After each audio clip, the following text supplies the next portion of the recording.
Hello everyone, চলো তোমাদের সাথে ছোট্ট একটা ভিডিও শেয়ার করি। দেখো সোনা মাম্মা, আমি দিদুন সোনা মাম্মাকে সুন্দর একটা জিনিস গিফট করেছে। কি গিফট করেছে দেখো, চলো খুলে দেখাই তোমাদেরকে কি গিফট করেছে। সোনা মাম্মাই দিদুন সোনা মাম্মাকে সুন্দর একটা বাথটাব গিফট করেছে। কালারটা এত সুন্দর এসছে বাথটাবটার, আর কোয়ালিটিটাও খুবই সুন্দর। আমি বেবি হ্যাক থেকে কোনোদিনও কোনো কিছু পারচেস করিনি, এই ফার্স্ট টাইম পারচেস করলাম।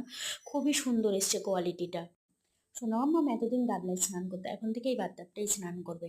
দেখো এটা ফোল্ডও করা যায়, কি সুন্দর নিচের দিকে এটা নেমে যাচ্ছে। এত সুন্দর কোয়ালিটি আসবে আমি সত্যিই ভাবতে পারিনি। তোমাদের যদি কারো লিঙ্ক লাগে আমাকে কমেন্টে জানিও, আমি অবশ্যই লিঙ্ক দিয়ে দেওয়ার চেষ্টা করব। এটা বেবি হ্যাক থেকে আমি অর্ডার করেছি, খুবই সুন্দর কোয়ালিটি এসছে। আর সোনা মাম্মামকে একদিন স্নান করাবো, সেটাও তোমাদেরকে ভিডিও শেয়ার করব আমি।